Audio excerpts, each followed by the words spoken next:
माता रामो मत पिता रामचंद्रः स्वामी रामो मत सखा रामचंद्रः सर्वस्वं मे रामचंद्रो दयालो नार्यं जाने नैव जाने न जाने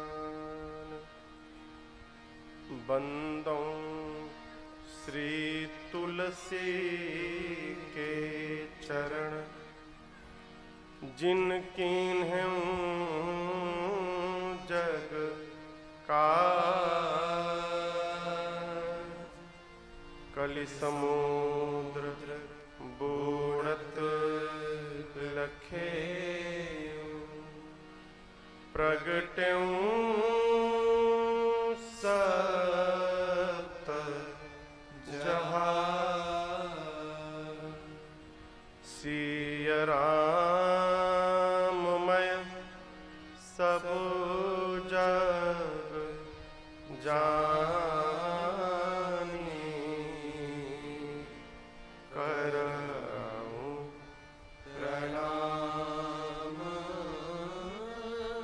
जोरी जुग पानी। सियावर रामचंद्र भगवान की जय।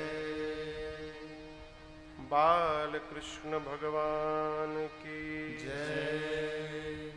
श्री उमापति महादेव की जय।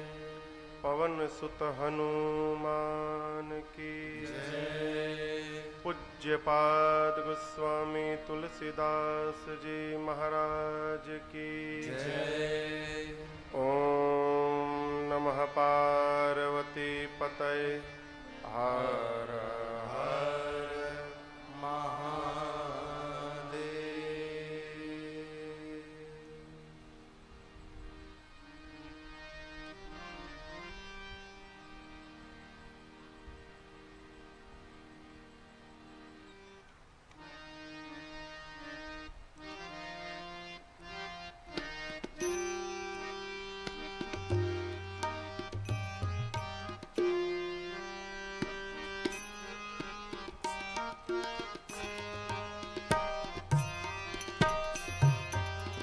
दीना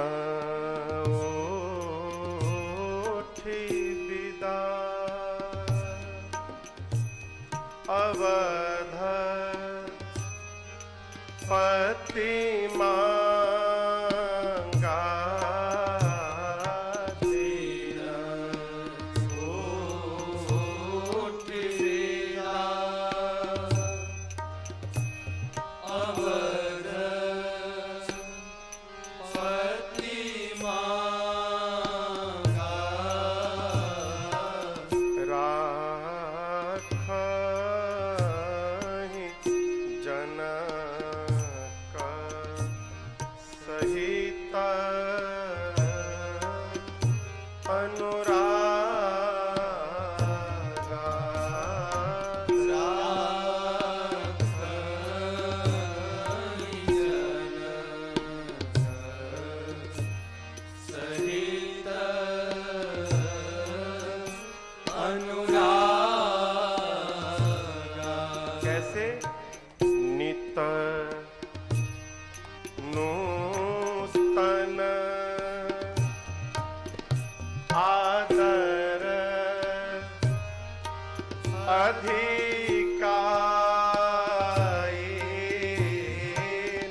कर नीत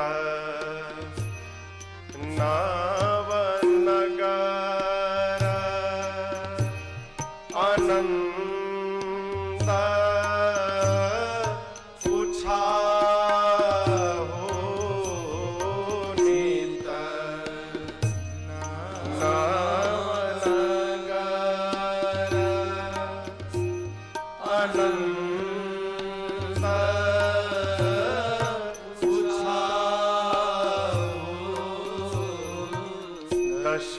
दशरथ गवना सुहाई न काहू दशरथ गवना सुहाई न काहू। इसी प्रकार बहुत दिवस बीते एही भांति बहुत दिवस बीते एही भांति जनु स्नेहा रज बंधे पराती जनु स्नेहा रज बंधे पराती जनु स्नेहा रज बंधे पराती जनु स्नेहा रज बंधे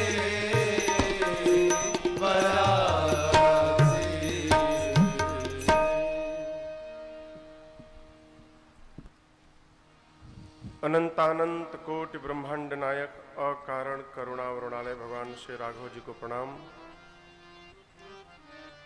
भूत भावन भगवान शिव जी को साष्टांग दंडवत, श्री हनुमान जी को बारंबार वंदन, पूज्यपाद गोस्वामी तुलसीदास जी महाराज जी के चरणों में बारंबार नमन। श्री राम कथा सत्संग समिति संतोषी नगर बुरिया खुर्द के तत्वाधान में आयोजित इस 9 दिवसीय श्री राम कथा के आज हम और आप खष्टम सत्र में आज बैठे हैं। आज के इस सत्र के दैनिक यजमान के रूप में हमारे परम आदरणीय भैया लक्की जी सपरिवार, यही नाम है ना, व्यासपीठ का पूजन किए और इनके अलावा समिति के समस्त पदाधिकारीगण हूँ, आदरणीय संरक्षक दशरथ प्रसाद जी शुक्ल, हमारे धीरेन्द्र जी, कोषाध्यक्ष मन विजय शंकर जी पांडे, विकास जी, NK शुक्ला जी, जितने लोग हैं, सूची बहुत बड़ी है। हाँ। हमारे समिति के इस अध्यक्ष आदरणीय गजेंद्र भैया जी, जिनके घर में ठाकुर जी का निवास हुआ है। इनके अलावा आसपास दूर से उपस्थित आप समस्त धर्मानुरागी सुधी श्रोताबंध, उपस्थित समस्त विप्र चरण, चरौदा वाले महाराज जी कहाँ हैं? सरकार कहाँ बैठे? सरकार? हाँ सरकार उधर बैठे, आप ही को कह रहा हूं।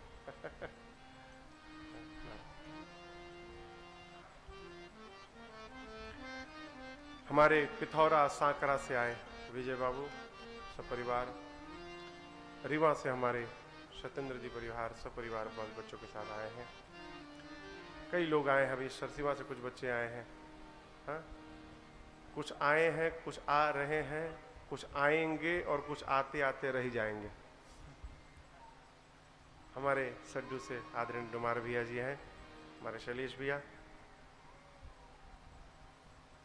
माताएं, बहनें और हमारी ये बाल मंडली। कल कथा कहाँ विराम ली थी?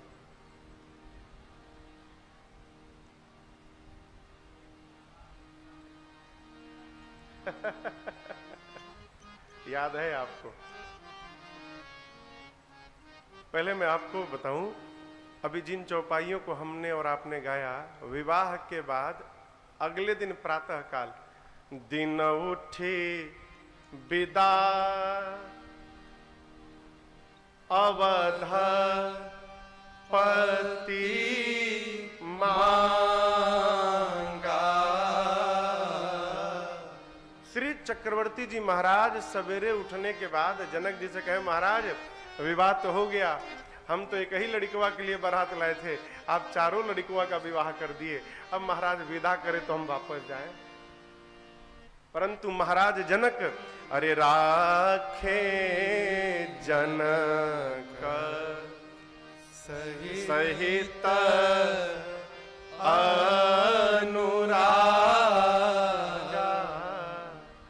अनुराग के साथ महाराज जनक ने जाने वाले को रोक दिया। एक बात समझिएगा, आप कहीं जा रहे हैं और जिसके घर से वापस आ रहे हैं वो आदमी रोकना चाह रहा है, तो जाने वाले को पता चलता है कि वास्तव में रोकना चाहते हैं कि बस ऐसे ही कह रहे हैं। अब देख लीजिए, काम भी तो जरूरी है, अब सबको काम छोड़ने से क्या होगा? मेरा मन तो नहीं कह रहा है भेजने का, लेकिन काम भी जरूरी है, जाना जरूरी है। अब ऐसा कोई कहेगा तो कोई रुकेगा? आप बताओ। मेरे पूज्य महाराज श्री मुझे एक दिन बता रहे थे कि प्रारंभ के दिनों में पूज्य महाराज श्री दिल्ली में कहीं कथा गा रहे थे, तो कथा गाने के बाद रात्रि में अब अपना सामान सब पैक कर रहे थे कि निकलना था स्टेशन। तो घर में एक 6 साल का छोटा सा बच्चा था, चेहरा उदास करके आया महाराज श्री के पास, कहा महाराज जी आज आप नहीं जाते तो हमको बड़ा अच्छा लगता। महाराज जी बोले, बेटा वो ऐसा मुंह बनाकर बोला कि मैंने कहा, मैं उसको गोद में बिठा लिया, मैंने कहा बाबू अब तुम बोल रहे हो, मेरे ट्रेन का टाइम भी हो गया, टिकट भी हो गया है, यदि तुम कल बता देते तो मैं टिकट कैंसिल करा देता, नहीं जाता आज। तो वो गोद से उतर गया, बोला मैं रुकने के लिए नहीं बोल रहा हूं, घर से कोई जाता है तो इतना तो उसको बोलना ही चाहिए। 6 साल का बच्चा, कहो रोकने वाले की आंखें बताती हैं कि वो आपको रोकना चाहते हैं कि भेजना चाहते हैं, है? जनक जी महाराज कैसे रोके? अरे नित नूतन नित्य नवीन क्या आदर अधिकारी। और पूरे दिन में दिन प्रति सहस भांति पहुनाई। दिन में सैकड़ों प्रकार से आदर सत्कार किया जा रहा है, और सावधान, आज जो आदर भया वो कल नहीं होगा। आप में से जो कभी मिथिला गया होगा किसी के घर में भोजन वोजन पर, तो उसको इस बात का अनुभव होगा। पतई के पकौड़ी, क्या बात, कितना स्वादिष्ट लगता है। हम तो 10-12 खा जाते हैं। एक वहां भैया पत्ता मिलता है, पत्ता एकदम कागज से भी पतला, और उसकी पकौड़ी बनती है बेसन लपेट के ऊपर, और ऊपर सरसों का दाना भी लगा रहता है। क्या बात है, हा? ये क्या है? आदर सत्कार है। बाहर चक्रवर्ती जी को जनक जी रोक रहे हैं, और महल के भीतर सखियां मेरे राम जी से कहती हैं क्या? अरे ए पहुना एही मिथिले में रहूना, ए पहुना एही मिथिले में रहूना, जौने सुख बा ससुरारी में, जौने सुख बा ससुरारी में, तौन सुख बा कहूना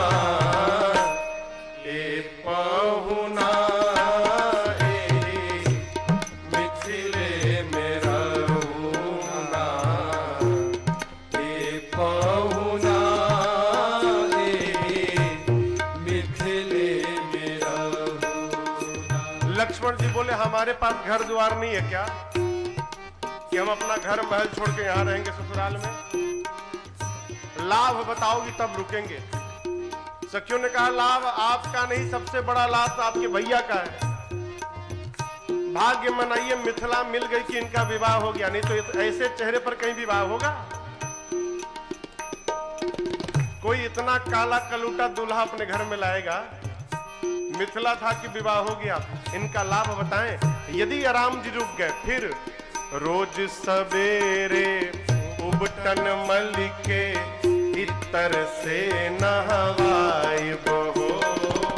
रोज सवेरे उबटन मल के इतर से नहवाए बहो। एक महीना के भीतर करिया से गोर बनाए बहो।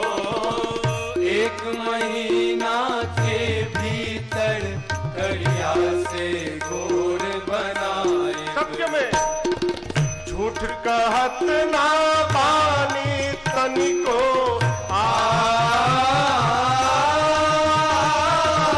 झूठ कहत ना बानी तनिको मौका एगो देहु ना।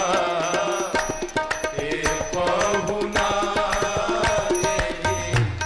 मिथिले मेरा होना। ए पहुना मिथिले मेरा होना।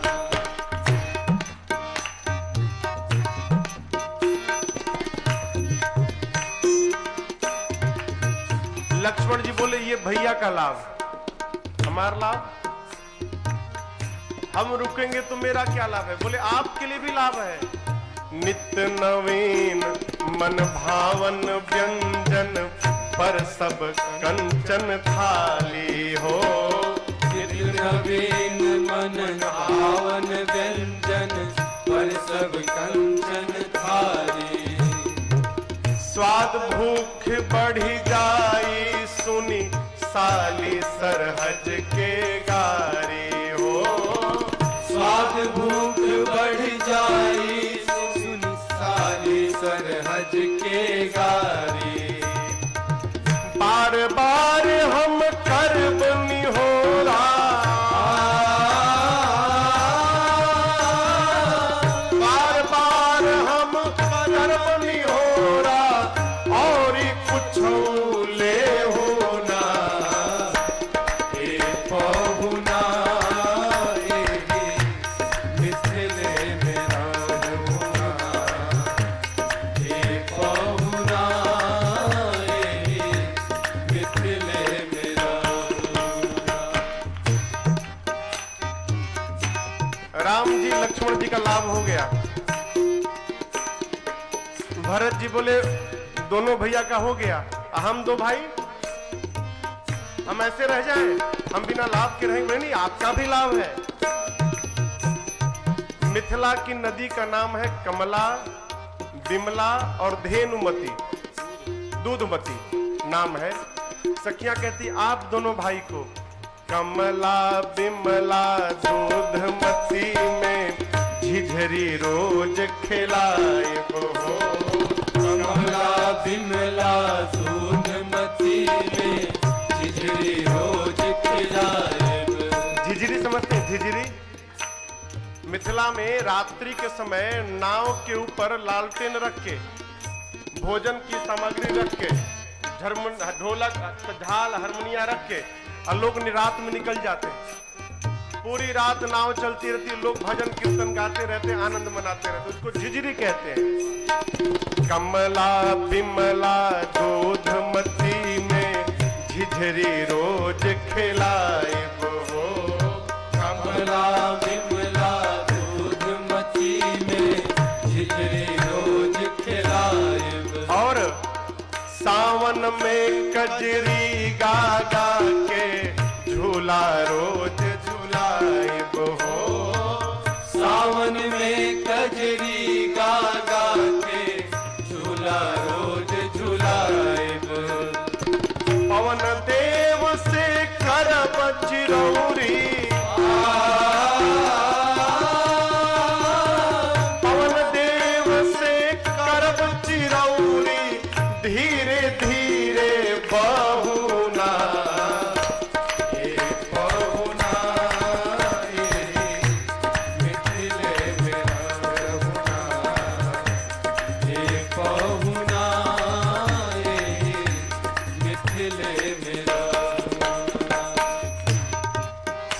कहती है टेंशन में मत आइएगा, 5-6 दिन अटपटा लगेगा, 1-2 महीना थोड़ा अटपटा लगेगा, नया स्थान है ना, लेकिन लगातार रहने के बाद अयोध्या आप भूल जाएंगे, इसकी गारंटी हम लोग देते हैं आपको। सखियां कहती हैं क्या, रहत रहत कुछ दिन मिथिला में मन ऐसन रम जाए हो। रहत रहत कुछ दिन मिथिला में मन ऐसन रम जाए। अवध नगरिया के पाहुन सपनों में याद न आए हो। अवध नगरिया के पाहुन सपनों में याद। लक्ष्मण जी बाण निकाल लिए, सुनी बतिया तोर कूद लहा के,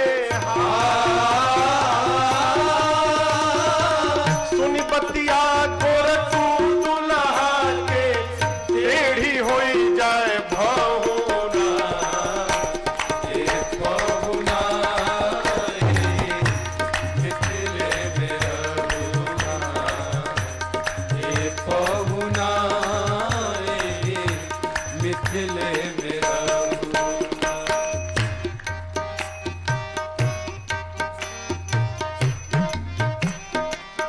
कहती हैं हमर निहोरा रघुनंदन से माने या ना माने हो। अमर निहोरा रघुनंदन से माने या न माने। पर ससुरारी के नाते प्रताप के आपन जाने हो। पर ससुरारी के नाते प्रताप के आपन जाने। या मिथिले में रही जइयो या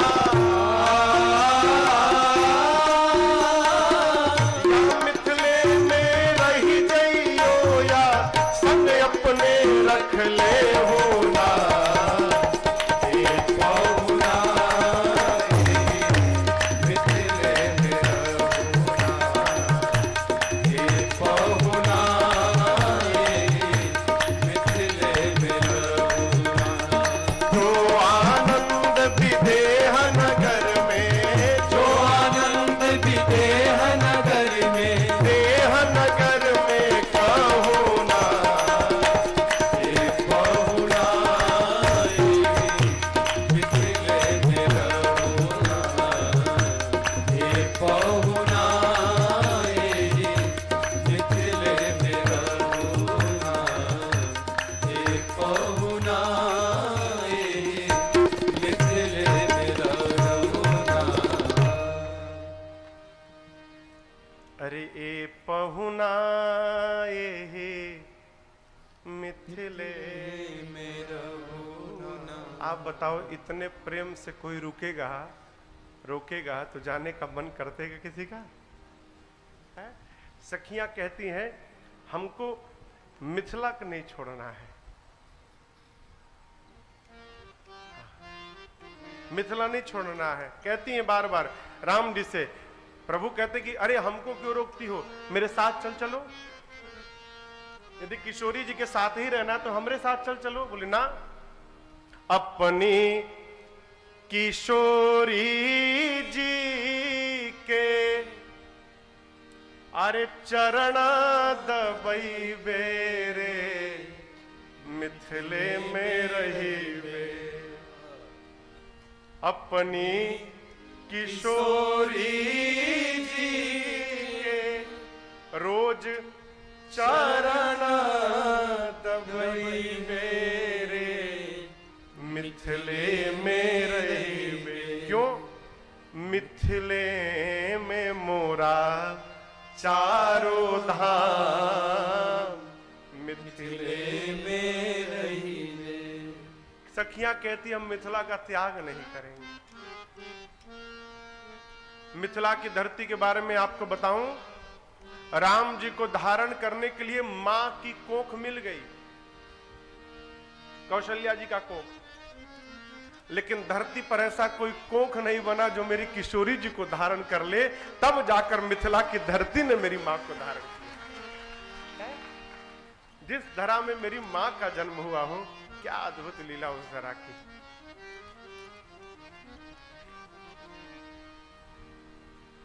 कई दिनों तक बारात रुकी रही। कहां? मिथिला में। महाराज दशरथ रोज विदा मांगते थे और जनक जी प्रेम की डोरी से बांधकर चक्रवर्ती जी को रोक लेते थे। प्रेम के आगे तर्क नहीं चलता। जहां प्रेम रहता है उसके आगे कोई तर्क नहीं चलता। क्यों? प्रेम अपने आप में ही पूर्ण है, उसको किसी गवाह की आवश्यकता नहीं पड़ती।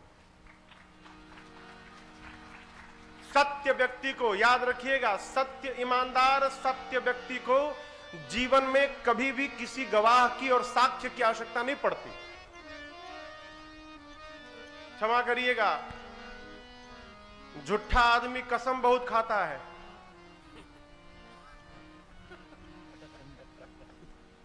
झूठा आदमी कसम पहले खाएगा। क्यों? उस सामने को तो छोड़िए, जो बोल रहा है उसको ही अपनी बात पर विश्वास नहीं है कि मैं सत्य कह रहा हूं, इसलिए अपनी बात को प्रमाणित करने के लिए पहले कसम खाता है। सत्य बोलने वाला कसम नहीं खाता। और सत्य के लिए, ईमानदार के लिए किसी गवाह की आवश्यकता भी नहीं पड़ती। प्रेम को प्रमाण की आवश्यकता नहीं होती। प्रेम अपने आप में पूर्ण होता है। क्यों? प्रेम मेरे राम जी के स्वरूप का नाम है। प्रेम ही है कि भगवान सब जगह दौड़कर पहुंच जाते हैं।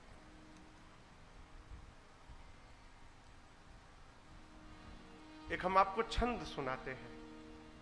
हमारे चाचा है पंडित तारकेश्वर मिश्र राही, उन्होंने हमको सुनाई थी ये छंद।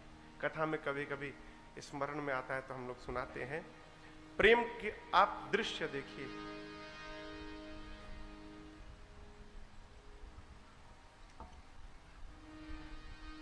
द्रौपदी ने एक बार कृष्ण के, वो क्या, शिशुपाल भगवान कृष्ण को लगा उल्टा सीधा बोलने। तो भगवान ने शिशुपाल की मां को वचन दिया था कि देखो, मां जन्म लेते समय पता चल गया था कि कृष्ण के हाथों इसका वध होगा।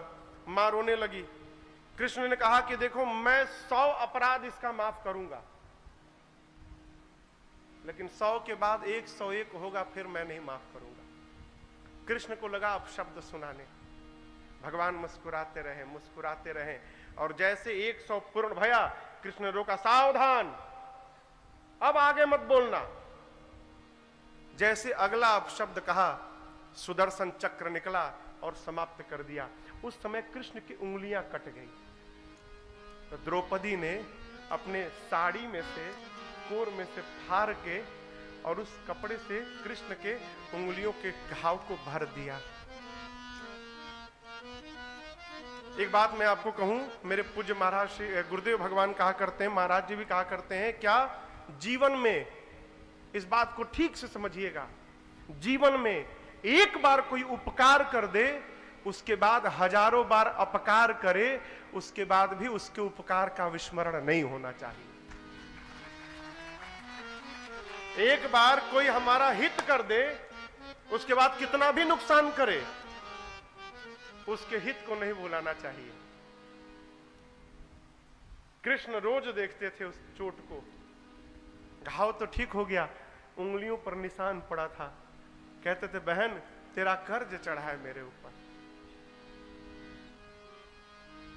दुशासन लगा खींचने साड़ी। दुशासन खींचने लगा। पहले तो अपने हाथ से पकड़ी थी द्रौपदी की, बचा लूंगी मैं सक्षम हूं, बचा लूंगी। फिर लगा कि अरे ये तो खींचते जा रहा है, अब तो बचने से बचने वाला नहीं है, बचाने से। तो पकड़ी है और दुशासन से कह भी रही हैं, अरे खींच दुशासन जोर लगाई के, टेर हमार जो ऊ सुनी पई है, बाविश्वास विपत्ति पड़े पर, मोहन ना हमके बिसरई है। कहती है जितना दम है तेरे से नहीं होता, अपने अंधे बाप को बुला ले, वो भी दम लगा ले अपना। दुर्योधन बैठा, उसको भी लगा ले, जितना दम है जोर लगा के खींच ले। मेरा विश्वास है विपत्ति में बुलाऊंगी, घर वाले, मेरा पति भले उठ करना है, मेरा भाई दौड़ कर आएगा। कहती हैं अरे खींच दुशासन जोर लगाई के, टेर हमार जो ऊ सुनी पई है, बाविसवास विपत्ति पड़े पर, मोहन ना हमके बिसरई है। देर लगी न अबेर लगी, बीरना हिरना अस धावल आई है। अब भौजी के गोद में हुई है भले, मोर टेर सुनी थिर ना रही पई है। कहती हैं कि जहां भी होंगे मैं पुकारूंगी, दौड़ से आएंगे। खींचो। दुशासन खींच रहा है। द्रौपदी को लगा अब मेरे बचाने से मेरी इज्जत बचने वाली नहीं है। जिस हाथों से साड़ी को पकड़ा था, हाथ से साड़ी को छोड़कर और हाथ ऊपर उठाकर कह दिया, कन्हैया मैं तो बचा भाई, अब तुमको बचाना है तो तुम बचा लो। कहती है गाढ़े मने विपत्ति होता है, गाढ़े मने विपत्ति। तो कहती हैं अरे गाढ़े में जो बिसरई बहरी, यदि विपत्ति में तुम मुझे भूल गए, गाढ़े में जो बिसरई बहरी, तब जा तो हसे हम बोलब नाही। तू बहिना बहिना कह पर नाता कबो हम जोड़ब नाही। सावन में तोहे बांधे बदे जरई, कब ताल में बोरब नाही। अब पूस में जो खिचड़ी लेके आई बा, भले सड़ी जाई मुखोल बनाई। आज भूल गए तो याद रखना, संबंध समाप्त कर लो। आगे का छंद है भी नहीं। कृष्ण चल पड़े, अरे तीन विमान उड़े नभ में, अगवा के बढ़े इहे होड़ लगा। शुरू से दीजिए, किताब दीजिए, किताब दीजिए, किताब दीजिए, मैं आपको सुनाता हूं। द्रौपदी ने कहा आज विपत्ति में भूल गए तो याद रखना, आज नहीं ये राखी चल गया। पहले बहने श्रावण प्रारंभ होने के पहले ताल में जरई बोर देती थी, तो एक महीना बीतते बीतते सावन के अंत में पूर्णिमा के दिन, जिस दिन रक्षाबंधन होता है, उस दिन जरई इतना बड़ा हो जाता था। उसी ताल से उस जरई को निकाल के अब बहनें भाई के कलाई पर राखी बांधा करती थी। कहती है द्रौपदी यदि तुम भूल गए तो याद रखना, तुम्हारे हाथों में बांधने के लिए मैं आज के बाद जरई कभी ताल में नहीं लगाऊंगा। खिचड़ी लेकर आओगे, सड़ी जाएगा, लेकिन खोल कर देखोगे नहीं कि मेरा भाई क्या लेके आया है। कृष्ण से जैसे बोली, कृष्ण दौड़ पड़े। आप दर्शन करिए, आगे से चीर बढ़े नभ में, आगे आगे वस्त्र दौड़ा, उकरी पिछवा दौरे ले मुरारी। आगे कपड़ा भाग रहा है और कपड़े के पीछे कृष्ण भाग रहे हैं। आगे से चीर बढ़े नभ में, उकरी पिछवा दौरे ले मुरारी। आज कन्हैया भगे इतना, उनका के न छू पवले उरगारी। उरगारी यानी गरुण। गरुण भगवान के वाहन है। भगवान के वाहन गरुण का वेग मन से भी तेज है। सबसे अधिक वेग किसी वाहन का है तो गरुण का है। भगवान उस पे चलते हैं। क्यों? भक्त कब कहां बुला दे क्या भरोसा। मन की गति से अधिक, मन अभी यहां है, अभी पहुंच गया अमेरिका, तो मन को अमेरिका पहुंचने में जितना समय लगता है उससे कम समय गरुण को लगता है। लेकिन आज भगवान इतने तेज भागे हैं कि उनका वाहन गरुण भगवान के पीछे ही रह गया। आगे आगे वस्त्र, उसके पीछे भगवान और भगवान के पीछे उनका गरुण। साधक कहता है तीन विमान उड़े नभ में। आज एक साथ 3-3 विमान उड़ रहे हैं। 3 विमान उड़े नभ में, अगवा के बढ़े ये होड़ लगारी। आई सभा में आकाश से कान्हा, बढ़ावन लागे हैं छोर से साड़ी। कृष्ण आकर सभा में खड़े हो गए और दुशासन खींचते जा रहा है और वस्त्र बढ़ते जा रहा है। साड़ी घटे न तब बोला दुर्योधन, जब साड़ी नहीं घटा तो दुर्योधन बोला, अरे खींच दुशासन जोर लगा दे, सारा दम लगा दो। ई सुन के द्रौपदी हंसी बोली, आ तू अब जोर लगा सहजादे, तू भी जोर लगा ले। बाती दयादि के आई गई बात, बाती पे बाती हमें भी कहे दे। चीर घटी ना दुशासन से, अपनी अनहरा बपवा के पठा दे। तुम दोनों के बस की बात नहीं है, अब अपने अंधे बाप को भेज दो, वो आके खींच ले। खींच रहा है दुशासन, खींचते खींचते थक गया। कृष्ण एक ओर से साड़ी बढ़ा रहे हैं, दूसरी ओर से द्रौपदी को देख रहे हैं। कह रहे बहन मैं आ गया हूं। आके कन्हैया कहे बहिना, काहे बोलत नहीं खे कोहाइल बाड़ी। क्यों नहीं बोल रही हो तुम? राही में ना पनियो पियनी, मैं पानी भी नहीं पिया हूं। तनी देख हमें कि घमाइल बानी, मुझे धूप लग गया है, तुम्हारे लिए मैंने कहीं विश्राम भी नहीं किया, पानी भी नहीं पिया। बाहन बा अब ही मोर पाछे, मो पैदल धावल आवत बानी। वाहन पीछे है, अभी मैं पैदल आया हूं। द्वारिकाधीश के ते बहिना, लुगरी बद काहे कोहाइल बाड़ी। तेरा भाई कोई गरीब नहीं है, द्वारिकाधीश है। द्वारिकाधीश की बहन एक साड़ी के लिए अपने भाई से बात न करे, ये मेरा अपमान है, तुम नाराज मत हो जाओ। कृष्ण कहते हैं खींचे दे साड़ी मो देखत बानी, खींचने दो मैं देखता हूं। यहां पर के बलवान बड़ावा, कौन यहां बलवान है? तेरा भाई बलवान है कि ये दुष्ट दुशासन बलवान है? आज खींचने दो, पता चलेगा।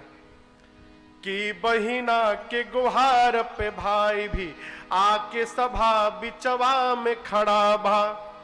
कृष्ण याद दिलाते हैं वही प्रेम। फारी के तू बन्हली सरिया, अब ही अंगुरी में निशान पड़ा बा। और एक बात कहूं, सूद में ढाकब लाज तुहार, मूल तुहार पड़ा का पड़ा बा।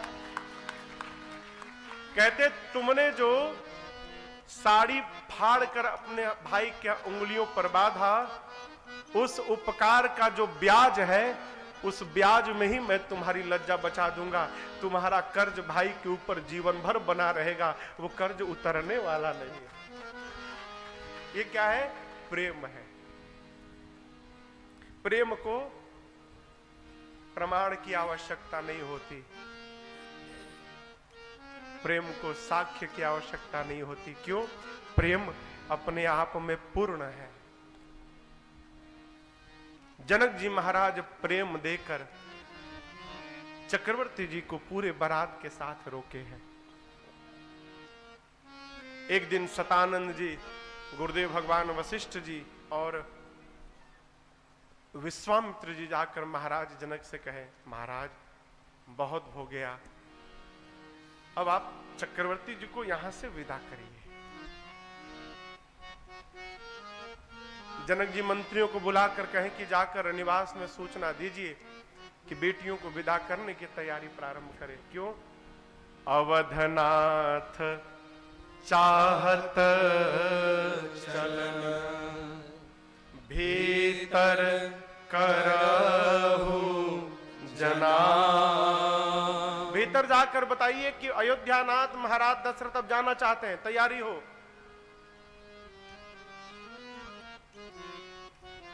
सचिव जाकर भीतर बताएं और आपको बतावें, अग्नि की भांति ये बात पूरी मिथिला में फैल गई।